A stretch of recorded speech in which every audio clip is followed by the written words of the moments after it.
Olá, amigos, nós estamos aqui para mais um trabalho de divulgação dos pioneiros da região da Transamazônica, e hoje nós vamos conversar com o Ervino Gutzeit, que é daqui do distrito de Alvorada, da Fazenda Panorama, e nós vamos conversar com ele sobre a história de vida desse pioneiro aqui na Transamazônica.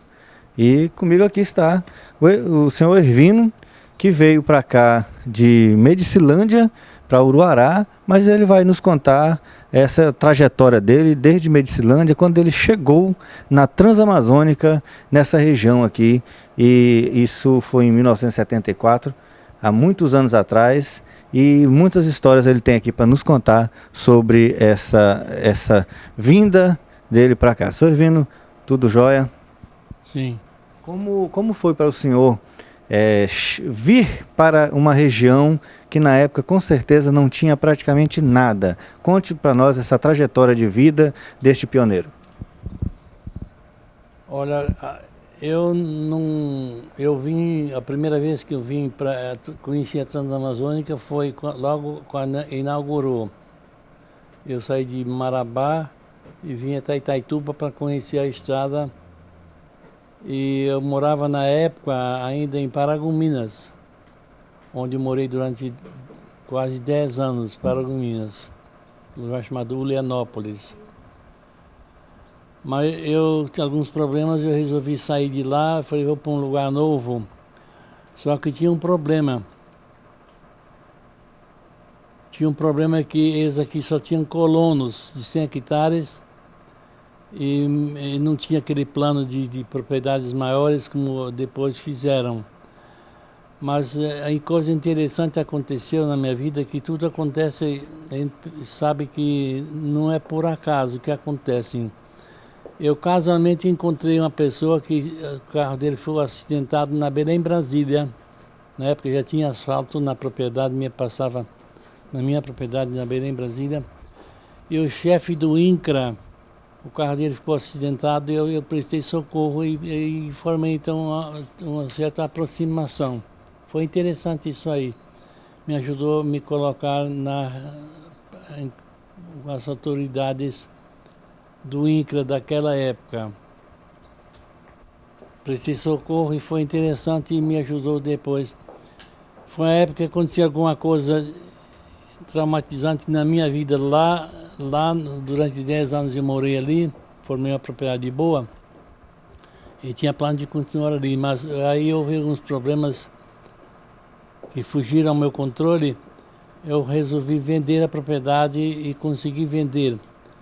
Aí, como eu já conhecia a Transamazônica, fiz uma viagem até Itaituba, eu gostei muito do lugar chamado Medicilândia. Naquela época já não tinha nada, só uma agrovila pequena. E falei, se for para a gente mudar para um lugar novo, seria Medicilândia, um começo. Aí eu preciso contar aqui a história do Yatai. Quando o senhor chegou em Medicilândia foi em que ano? Em 74. 2 anos após a abertura da Transamazônica. É. E como era essa região? Como o senhor lembra dessa região? De que maneira era a visão dela quando o senhor chegou aqui? Assim? O que o senhor imaginou ao deparar com a situação de tudo novo? Olha só, colono de 100 hectares, colono chegando, sendo tendo ordenado de colono e 100 hectares. E então, uma coisa interessante que começou na mesma época, começou o plano da usina de açúcar, Abraham Lincoln, deram o nome de Abraham Lincoln naquela usina de açúcar, que hoje muitos nem sabem que existiu. Então foi o começo, resolveram, tinha um pernambucano, eu não me lembro o nome dele, ele que incentivou, ele era o secretário desse órgão de expansão, colonização do INCRA. Ele falou que eu queria implantar uma usina de açúcar e foi implantado bem ali em Medicilândia. Eu cheguei naquela mesma época. Só que aí houve um problema que eu preciso contar. Eu não me encaixava como colono de 100 hectares, porque eu queria uma área maior. E eu já tinha um problema que eu pensava em ajudar a construir uma escola, porque meu filho morreu num colégio em Hortolândia, no interior de São Paulo. Aí eu reclamei para o pessoal da organização adventista, falei, por que não tem um colégio, um internato desse tipo no Pará? Vocês não estão cuidando. Eu reclamei, tipo uma reclamação assim, nesse nível.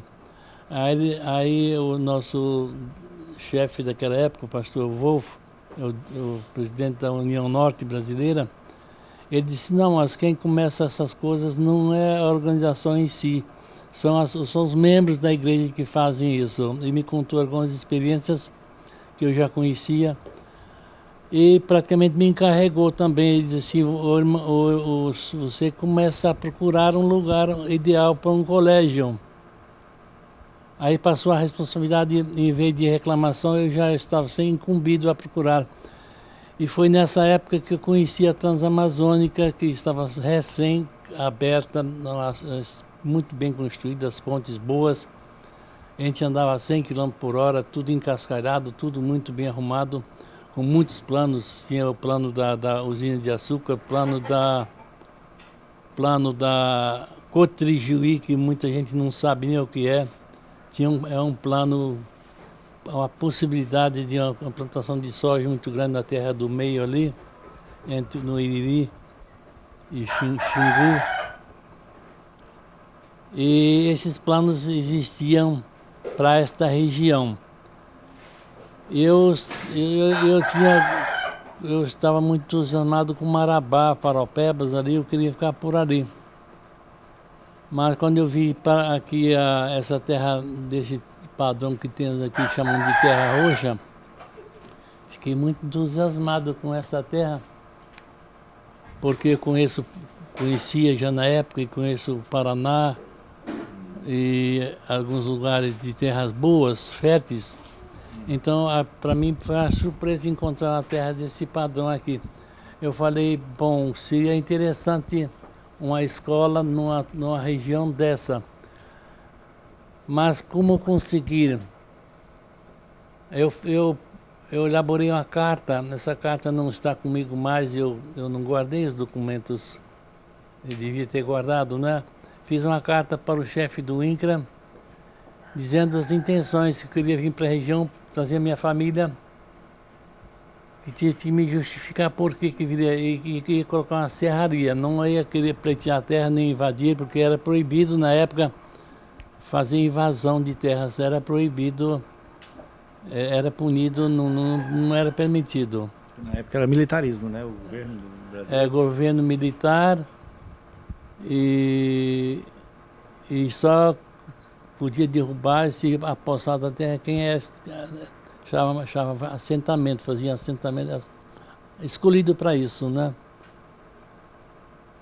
Aí eu elaborei uma carta dizendo que eu era membro da Igreja Adventista e tinha um plano de ajudar a construir uma escola, um internato, e pedi a uma área de 3.000 hectares, que é a área maior que podia se pedir na época. Até foi questionado por que tanta terra, porque 3.000 hectares tinham 600, aqueles 3.000 hectares eles acharam muito, as autoridades do próprio INCRA. Falei, não, mas é para o aluno trabalhar, produzir e se alimentar, a agricultura do próprio aluno pobre, que sem recurso, trabalhar e produzir seu próprio sustento naquela escola. Então, a metade sempre a gente considerava a metade de reserva, e outra metade para poder ser cultivado. Fiz essa carta então para justificar a minha presença, e enquanto decidia como conseguir, que ninguém saberia onde. Eu achei interessante essa região aqui do 100. Não pensava que hoje já está no 150, mas ninguém saberia como, porque o estudo da área da topografia é só eles que tinham. Naquela época estavam fazendo, eu não lembro agora o nome, os aviões produzindo aerofotogrametria, inclusive o subsolo, minério, essas coisas, e tipo da relevo da terra para poder colonizar. Estava sendo desenvolvido naquela época. Eu fiz essa carta e encaminhei para o INCRA e aí combinei com meu irmão chamado Lindolfo, 7 anos mais novo do que eu. Minha mãe me acompanhou e viemos para Medicilândia para colocar uma serraria enquanto a gente sabia, porque nós não tínhamos prática com serraria. Foi uma atitude meio temerária, meio complicada, porque a gente entrar num ramo que a gente não entendia, mas a vontade... Só cortando, lá onde o senhor morava, trabalhava com o quê? Pecuária. Isso era em Paragominas? Paragominas, era pecuária, desde na minha infância, minha atividade era pecuária. Plantava café, lá no Espírito Santo era café e pecuária, gado, vaca. Teve a coragem de vir colocar uma serraria em Medicilândia? Pois é, eu não sei explicar por quê. Eu não sei explicar por quê. Foi interessante porque eu achava que ia ser uma discussão mais prolongada, porque encontrei o pastor Enoque de Oliveira, que era presidente, e estava se mudando de Uruguai para Brasília, a sede da divisão sul-americana da Igreja Adventista. Então encontrei com ele em Manaus, no escritório da missão, de lá, de Manaus. Eu perguntei, pastor Enoque, podemos plantar cacau no Ietá, que está começando? E não sabemos se a gente pode plantar, porque naquela época, Medicilândia era só que se falava cacau. Muda de CEPLAC estava em atividade, fornecendo semente, procurando quem para plantar e fazendo viveiros. O primeiro plantio da época de cacau de Medicilândia e da região toda, da Transamazônica, primeiro plantio. Aí eu perguntei, podemos plantar cacau, porque seria uma coisa interessante para a manutenção da escola. Eu achava assim, só que não sabia que se fosse para plantar café, eu saberia que a resposta seria não. O café cria dependência e sabemos que a gente incentiva a não tomar café e para plantar seria um contrassenso, né? O cacau é diferente, como seria? O gado é a mesma coisa, não se cria boi de corte, porque a gente fala sobre alimentos naturais e coisas, então incentivar a comer carne seria um contrassenso. Então é um negócio meio complicado. Mas eu perguntei para ele, e para minha surpresa, ele falou assim, plante, irmão, plante. Eu fiquei impressionado e foi bom. Para a escola foi bom porque hoje a escola tem cacau e por diversas vezes ela salvou a situação. O aluno inadimplente, região difícil, a estrada ruim, ponte caindo, Transamazônica nada de asfalto e tudo diferente a usina não foi para frente, a de açúcar não foi para frente, a Cotrigil não foi para frente. Quer dizer, do que se esperava, muitas coisas não aconteceram. Só, porém, o colono foi se desenvolvendo e o cacau foi uma das coisas que ajudou a estabelecer o colono na região, se fixar, ficar independente e ter um preço. Teve preço ruim também.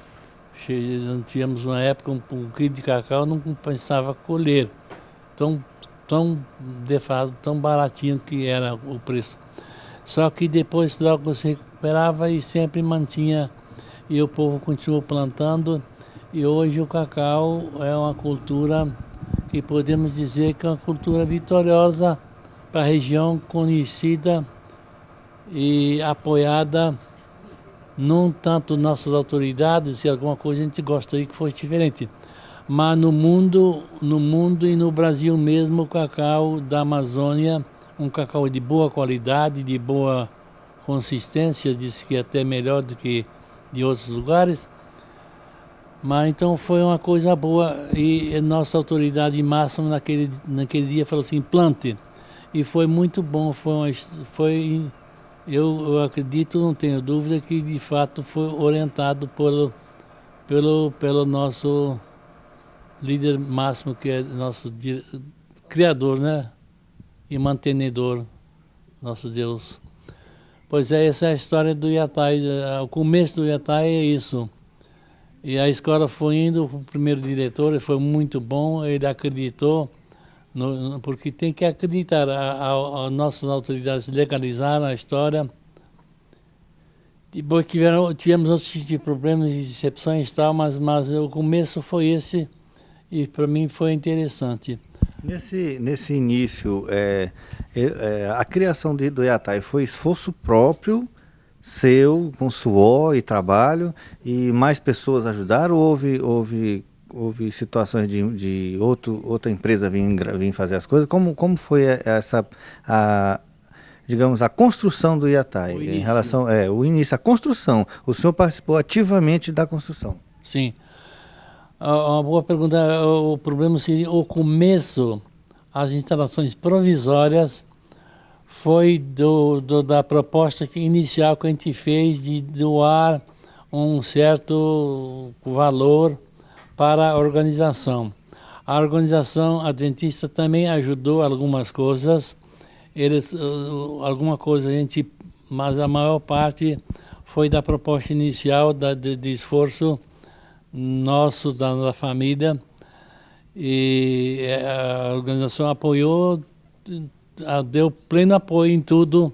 Os professores foram chamados, já eles pagaram, e o início foi todo da organização adventista. Só que a construção primitiva, inicial, de madeira provisória, foi o esforço desse primeiro empreendimento que a gente havia se proposto a fazer. Não tivemos a ajuda, tivemos alguma ajuda, alguém deu uma vaca, umas coisas poucas, que a gente pediu também ajuda, mas não foi coisa significativa, não tivemos ajuda assim, que alguém ajudasse, mas tivemos apoio moral, pelo menos tivemos 100% de apoio moral de toda a vizinhança, e eu até acredito que não exploramos o suficiente os vizinhos, que hoje temos vizinhos de grande poder aquisitivo, fazendas grandes, tudo, e ninguém pediu. O próprio governo do estado, não pedimos ajuda, não foi explorado essa. Agora depois na continuação, as construções definitivas, houve um projeto da Suécia, né? Foi da Suécia. Veio um homem, temos que mencionar esse diretor que construiu, o pastor Valdemar Lauer, um homem preparado, que tinha prática e experiência, não fez nada errado, não cometeu erros de espécie nenhuma, recebeu e executou esse projeto da Suécia, foi bastante dinheiro, e essas construções definitivas, depois a Golden Cross também ajudou, boa quantidade também, mas o início foi nosso. Deus nos ajudou, deu saúde e sabedoria. Aquela serraria que não sabia bem por que tivemos, foi muito útil, porque dentro de poucos meses estava tudo construído, com madeira de primeira qualidade, construções boas, que ainda até hoje temos uma casa lá que ainda, depois de 30 anos, ainda está boa, bom, ainda funcionando e útil. Mas eu quero mencionar, então, duas pessoas que merecem ser mencionadas. O primeiro diretor, esse primeiro diretor foi tão bem escolhido, foi por Deus. Ele nunca viu uma coisa dessa. Ele deu uma serraria chamada Pica-Pau aqui, dado para a escola, deu uma fábrica de farinha, recurso próprio. Quer dizer, um diretor dando as coisas para a coisa funcionar sem exigir nada, sem ser um pedido feito de espontânea vontade, é uma coisa inédita. E depois de algumas administrações, alguns anos depois, houve esse recurso, apareceu da Suécia, era muito disputado aquele recurso, e apareceu esse homem também, chamado Valdemar, que eu já mencionei, e ele fez com muito afinco, com muita dedicação, e não tem uma coisa que desabonasse a conduta dele. Isso é muito importante. Hoje, depois de tanta coisa mal feita em próprios governos e tudo mais, a gente vê, podemos dar graças a Deus que isso não aconteceu. É chuva? Não. Isso não aconteceu. Foi tudo bem desenvolvido e bem feito também, as instruções bem feitas, nada gasto supérfluo, e nada que desabonasse a conduta dos dirigentes e da própria organização. E a escola não podemos dizer que ela foi tão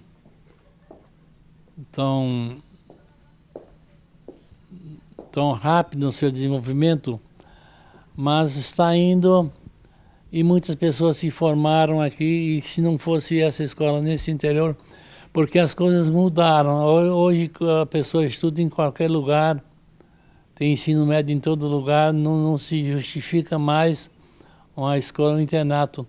Mas na época de 30 e poucos anos atrás, era bem diferente. Hoje tem gente estudando, morando na cidade, né, de Uruará e estudando no Yatai, né? Bom, sim. Todos os dias. Sim, tem esse detalhe. Mas eu digo, comparando com o ensino geral do país, ficou mais fácil o ensino médio, em todos os vilarejos tem. Só que o ensino do Yatai, graças a Deus, quer dizer, eu acredito que pode melhorar mais, mas não está, eu vejo aqui, eu não fiz uma pesquisa assim, mas eu vejo aqui 2 alunos bem novinhos aí do comerciante aí de Vila Alvorada. O avô deles só fala bem, os meninos são sabidos demais, aprendem tudo. Aquele povo ensina bem demais. Quer dizer, satisfeitos e contentes com os professores do Yatai. Isso é muito bom, a gente ouvir isso e a gente fica feliz. E agora o Ervino, chegando na Vila Alvorada, que na época não era Vila Alvorada, era apenas uma localidade com poucos habitantes, né? Ou quase não. Como era aqui, que hoje é distrito de Alvorada? Ora, na época só tinha um comerciantezinho com a casinha de palha e os colonos dos lotes de 100 hectares colocados pelo INCRA. Não existia, tinha sim um lugar reservado para uma vila, isso existia, mas não tinha ainda moradores. Que na época era agrovila, né? Eu acredito que sim. Das placas. Tinha uma placa de agrovila, como Alvorada e como também Uruará. Quando eu cheguei aqui, nesse lugar aqui, ainda não tinha Uruará, só tinha os colonos e não tinha, me parece, nenhum comerciante mesmo estabelecido, ainda não. Tinha uma paradinha de ônibus muito pequena, de madeira mesmo, simples. Era bem no início mesmo, bem no começo. E desenvolveu, pensando bem, desenvolveu. Só que ainda não temos ainda rodoviária, essas coisas não temos, infelizmente. Mas o lugar progrediu, né? Melhorou. Certo. E agora, como foi a sua vinda para esta região aqui do distrito de Alvorada? Na verdade, eu creio que foi. Eu optei entre Marabá e ficar por lá, que eu tinha um começo de fazenda boa lá. Eu optei para vir para esta região aqui. Eu tinha comprado 3 lotes, 4, em Medicilândia. E pensei em me estabelecer por lá, mas como o Yatai estava estabelecido aqui já, eu achei interessante mudar para a próxima escola que a gente estava vendo começando também. Aí eu acabei comprando de terceiras pessoas que estão habilitadas já com esses lotes de 500 hectares. acabei adquirindo e não foi muito barato. Me lembro que esse lote veio daqui, eu dei um caminhão Mercedes, quer dizer que na época não foi assim muito baratinho não. Mas eu gostei do Rio, gostei desse lugar, quando eu vi o lugar de perto, que eu não conhecia também, quando eu vi esse riozinho aqui, encachoeiradozinho, pedras e tudo, eu fiquei entusiasmado, eu falei, é um lugar bom para a gente desenvolver uma propriedade. E foi que eu resolvi me estabelecer aqui. E com a ideia de qual lavoura, qual seria a ideia de produção aqui? Não, o primeiro pensamento era pecuária. Nós começamos aqui eu trouxe para cá umas vacas que eu já tinha em Medicilândia, que eu já trouxe de lá da Belém, em Brasília. Eu me lembro que um dia o vaqueiro não estava com coisas que a gente marca uma pessoa. Umas vacas mestiças Girolanda, boas de leite. Eu mesmo tirei 140 litros de leite dessas vacas que eu tinha, que o vaqueiro não estava naquele dia. Eu me lembro que eu tirei esse leite dessas vacas. Quer dizer, o plano era pecuária, não se pensava mesmo, eu não pensava que não tinha tradição com cacau, não tinha assim um pensamento. Só que logo em seguida, achei um financiamento pelo Banco do Brasil, muito bom financiamento, sem correção monetária, juros normal, mas sem correção monetária, e fiz um financiamento para plantar cacau. Mas infelizmente esse com 2 anos depois, eles colocaram correção monetária. Porque no contrato dizia assim, sem correção monetária, ou que o conselho, como se diz, de liberar, o Conselho Monetário de liberar. Aí deliberaram colocar a correção monetária, e foi naquela inflação difícil, aí foi preciso quitar o financiamento e fiquei sem financiamento. Isso foi na década de 80? Na década de 82. Quando nisso aí, bancos, tudo era resolvido em Altamira? Ou era em Medicilândia ali na Pacal? Medicilândia. Meu financiamento era Medicilândia. E muitos anos depois, eu consegui outro financiamento já em Altamira. Só 2 financiamentos que eu fiz. Esse eu tive que quitar, porque não foi possível acompanhar a inflação. Aí eu fiz outro financiamento para cacau, foi o único, e um pequenininho de cupuaçu. Mas depois disso a gente não fez mais financiamento nessa propriedade. Foi tempo que cacau barateou, subiu, melhorou, mas fiz um plantio maior, foi com financiamento do Banco do Brasil. Banco do Brasil não, Banco da Amazônia. Banco da Amazônia. Banco do Brasil não. E nessa época tudo era muito difícil? Como o senhor enfrentou esse início de lavoura? Olha, eu me lembro que para ir para Altamira tinha que sair cedo e chegar tarde. Muitas vezes eu gastava o dia inteirinho. Porque teve uma época, nós tivemos uma época que a estrada ficou tão difícil, cortada em vários lugares, difícil, que eu gastava o dia inteirinho. Chegava em Altamira já hospedado, ficava no outro dia, para ir e voltar praticamente uma semana. Muito, muito difícil. E agora, a fazenda, como ela se estruturou como maior produtor, uma das maiores produtoras de cacau nessa região, o que se deveu a isso? Não, foi esse financiamento que a gente fez do Banco da Amazônia, foi decisivo. A gente eu plantei a mais do projeto, aproveitei, fiz bastante mudas, a CEPLAC me ajudou muito, me forneceu mudas, podemos queixar não. A tendência da gente é a gente se queixar dos outros, né? Mas eu não posso me queixar e não devo me queixar. Muita gente fala da assistência, muita coisa, não sabia e tudo. Mas a CEPLAC nos ajudou bastante, foi muito bom. Poderia ser melhor, poderia. Mas fizeram, eles também têm os problemas deles, e o país todo tem problemas. Mas acontece que nós estamos assim porque da persistência, continuamos lutando. E tive uma época muito difícil aqui. Agora estou com 83 anos, mas aí foi um tempo que muito complicado para mim, particularmente. Mas aí chegou uma menina que tinha ido embora, pensei que não ia voltar nunca para cá, que ela ainda pagou passagem para a gente para a Suíça, fomos lá 2 vezes. Eu vi a vida como é lá, Alemanha, Suíça, o país ali, diferente daqui. Os idosos são respeitados. Hoje em dia, no Brasil, estão incentivando a respeitar a faixa dos pedestres. O homem lá, o primeiro governador de Brasília, o Cristóvão Buarque, né, que implantou isso, me lembro dele, que ele mencionou isso no Senado. Mas lá na Europa isso é normal.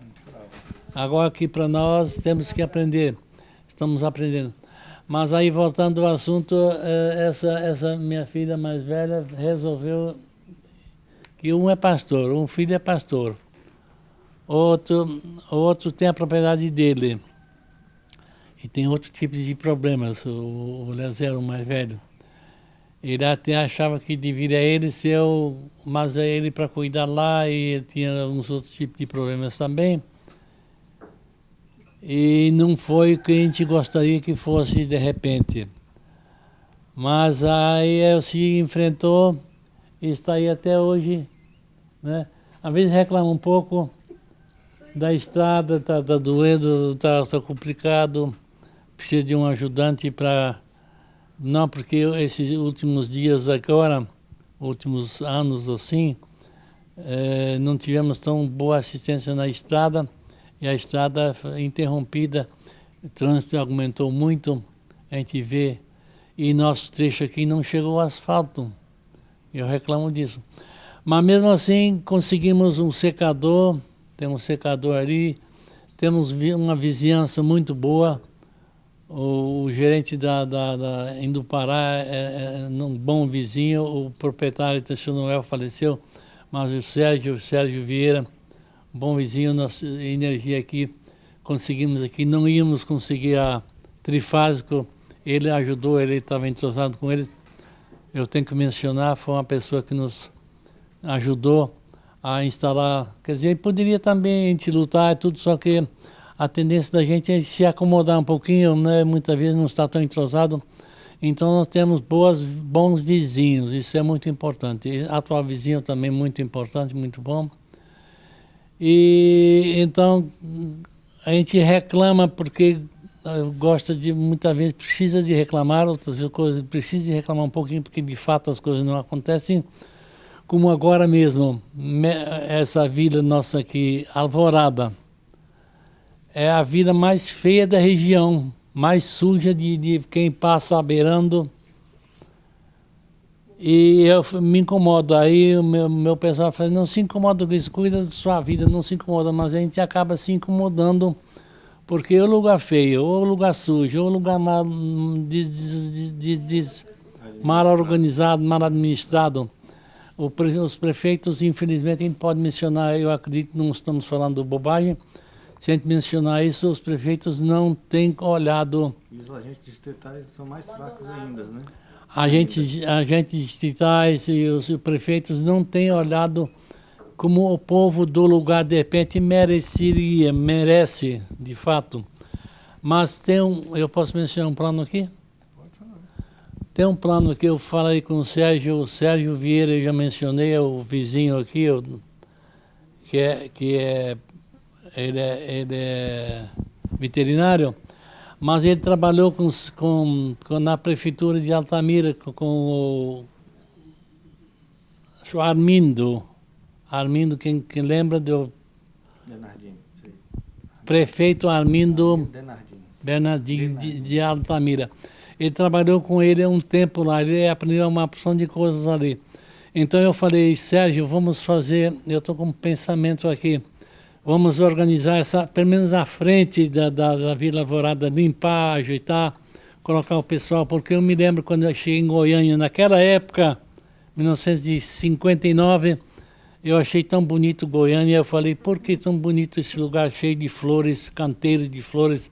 Me impressionou, que eu conheço outros lugares do Brasil, mas me chamou a atenção. Ele falou, não, quem cuida disso aqui em Goiânia, cada proprietário cuida do seu trecho. Cada proprietário, cada dono do estabelecimento cuida da sua frente ali. Eu achei interessante esse plano. Eu falei, podemos introduzir esse plano aqui para Vila Alvorada. E ele aceitou. Ele falou, eu tenho uma experiência que eu trabalhei na prefeitura, como colocar o prefeito para ajudar, para colocar, eu tenho uma experiência. Então está combinado isso aí para nós fazermos isso aí, colocar todos para participarem, para ser o lugar mais bonito do município. Em vez de ser o lugar mais horrível, mais feio, mais sujo, ser o mais bonito. Não sei se vamos conseguir, mas pelo menos o plano existe. Uma vontade, né, de fazer, de dar o melhor, né? Vamos ver se a gente consegue, né? Depende do apoio de todos, né? Esse é o nosso plano. A minha história não é tão bonita assim como pioneiro, mas eu fico olhando, eu posso agradecer a Deus por ter me dado saúde ainda e coragem. Muitas vezes teve uma época, eu me lembro, voltando aqui um pouquinho do que aconteceu, o senhor Ivo, irmão do Polaco, já faleceu. O Polaco, em uma época, o Polaco era um deles que queria ir para o garimpo, porque Uruará não tinha praticamente esperança para nada, e todo o pessoal desanimado com o lugar. Os principais querendo ir embora para o garimpo, para outros lugares, aventurados. Depois não foi o que se esperava do garimpo. Tanto é que o Polaco voltou e não foi à frente, e outros também foram ver como funcionam os garimpos, etc. Não foi. Quer dizer, a gente tem essas coisas que acontecem na vida da gente nos lugares. Eu tive muita vontade de ir embora daqui. Falei, não aguento não, porque Belém, Brasília, com 10 anos passou asfalto. Aqui com 40 anos não temos asfalto ainda, que coisa terrível. Mas não conseguimos ir embora, porque para ir embora tinha que vender. Então não conseguiu. E agora a gente não pensa mais em ir embora, a gente pensa em se estabelecer e fazer a coisa funcionar e pensar no futuro melhor, esperar boas coisas no futuro. Não tanto assim, não coisas utopia, mas pensar coisas boas para frente. É o que a gente está esperando. Mais alguma coisa para a gente finalizar? Finalizando, agradecendo a Deus as bênçãos adquiridas, agradecendo pela execução do Yatai que funcionou, que até agora tem um bom nome e pensamos em que seja cada vez melhor, seja um ensino de excelência que nós estamos precisando. E mais a nossa gratidão ao dirigente principal, que é nosso Deus Todo-Poderoso, que nos trouxe para cá, não temos dúvida. Eu que morei 10 anos praticamente em Paragominas, ali tivemos malária durante 8 anos seguidos, que eu não desejo a ninguém o que nós passamos lá, Dona Erna e eu. Aqui, graças a Deus, a saúde, já temos até um posto de saúde que o médico, as coisas melhoraram nesse aspecto. Não temos asfalto, mas temos algumas melhoras, tivemos, e agradecemos a Deus pela sua direção. A gente vê assim, quanto ao Yatai, quanto à região mesmo, a gente vê que não é um lugar, quando fazem reuniões campais aqui, vem tanta gente, tudo com carro mais ou menos novo também. A gente vê em Uruará, muito carro novo, quando a gente chega no lugar que a gente vê que todo mundo com carro velho caindo, fica desanimado. Mas Uruará não tem, eu vejo olho quanto, comparando com outros estados, Santa Catarina, São Paulo, não temos poucas indústrias, mas eu soube que tem indústrias de beneficiamento de porta e janela aqui. Eu fiquei contente. O Eliezer me falou que já tem isso aqui em Uruará. Que se nós começarmos a industrializar as coisas aqui, o pessoal progride e não temos assim laticínios bons, não sei, me parece que ainda não. Mas a região está progredindo meio devagar, mas mesmo assim podemos agradecer a Deus que não tivemos grandes revoltas, grandes problemas e pelo menos esperança temos para o futuro, isso é uma coisa boa.